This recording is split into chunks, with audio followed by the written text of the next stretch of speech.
Hello friend, good morning. मैं आपका दोस्त गोपाल पेंद्रो आप सभी का अपने यूट्यूब चैनल पे हार्दिक स्वागत करता हूँ और उम्मीद करता हूँ कि आप सभी स्वस्थ होंगे, मस्त होंगे और अपने अपने कार्य में व्यस्त होंगे। तो दोस्तों, आज मैं एक विशेष टॉपिक पे आपसे चर्चा करूँगा, जो कि आप मेरे थंबनेल पे देख ही चुके होंगे।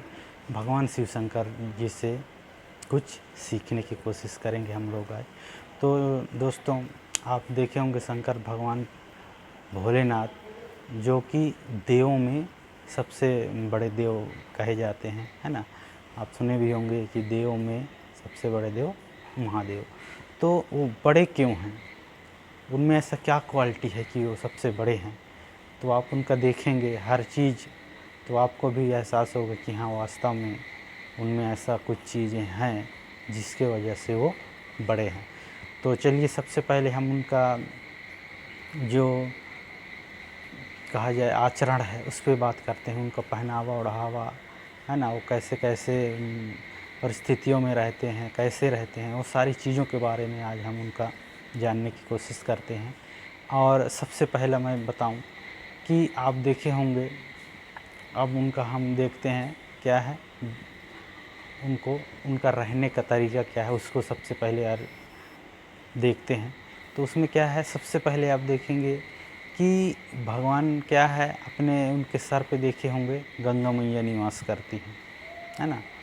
गंगा मैया उनके जटे पे बंधी हुई हैं। वहीं से मतलब गंगा मैया से मतलब है कि पानी निकलता है।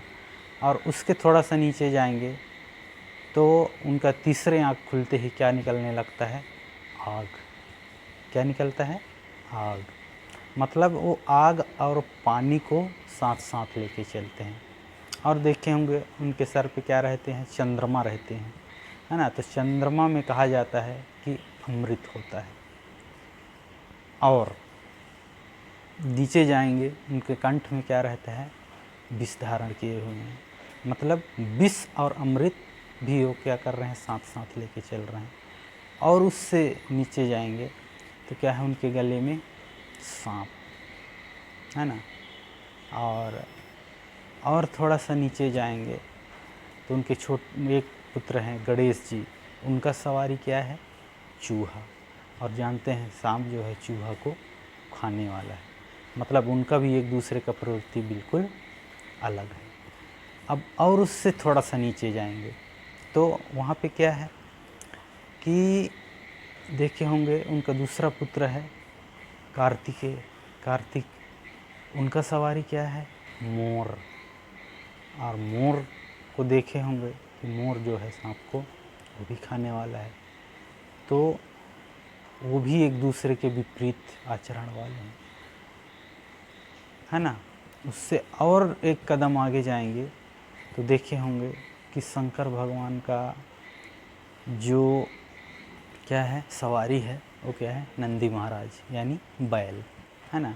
और माता भवानी का जो सवारी क्या है, शेर। तो यहाँ पर भी आप देखेंगे कि दोनों एक दूसरे के बिल्कुल विपरीत व्यवहार वाले हैं, है ना। तो इन सारी चीज़ों को लेकर के भी भगवान एक साथ रख के भी शांत रहते हैं। और उससे एक कदम नीचे जाएंगे तो भगवान शंकर अपने शरीर पे क्या लगाते हैं, भभूत। और उनके साथ में हमेशा कौन रहते हैं, भूत। तो देखेंगे विष और अमृत साथ साथ, पानी और आग साथ साथ, गाय और शेर साथ साथ, चूहा और सांप साथ साथ, मोर और सांप साथ साथ। मतलब एक दूसरे के विपरीत आचरण वाले, एक दूसरे को मतलब खाने वाले लोगों को एक साथ रख के भगवान शंकर चलते हैं। फिर भी उनको देखेंगे तो कभी वो टेंशन में नहीं दिखाई देंगे आपको, बिल्कुल शांत रहेंगे। तो इससे हमको क्या शिक्षा मिलती है कि हमें भी हर विपरीत से विपरीत परिस्थिति में अपने आप को शांत रखना चाहिए, है ना। हमको ज़्यादा थोड़ी थोड़ी बातों पे उत्तेजित नहीं होना है, बिल्कुल शांत। जैसे वो हर प्रकार के मतलब विपरीत परिस्थिति वाले, विपरीत आचरण वाली चीज़ों को भी लेकर के शांत हैं, उनको साथ में रख सकते हैं।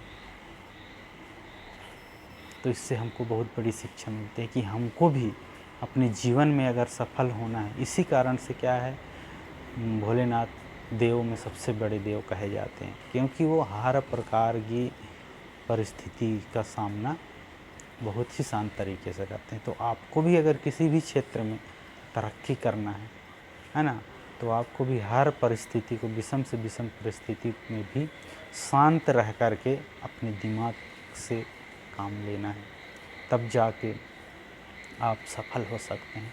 और अगर थोड़ी थोड़ी बातों पे व्याकुल हो गए, अपने मन को एकाग्र नहीं रख पाए, तो आपकी सफलता जो है आपसे बहुत दूर हो जाएगी। तो चलिए, आज का मेरा इस सावन का महीना के समय पे मेरा एक सोच था कि मैं प्रभु भोलेनाथ के ऊपर एक कुछ बोल पाऊँ, उनसे कुछ सीख सकूं और आप लोगों को कुछ सिखा सकूं, बता सकूं। तो बस मैं यही मेरे समझ में आया, तो मैं आप लोगों के बीच रखा। तो अगर अच्छा लगा हो वीडियो, तो वीडियो को लाइक और चैनल को सब्सक्राइब करिएगा, ताकि मैं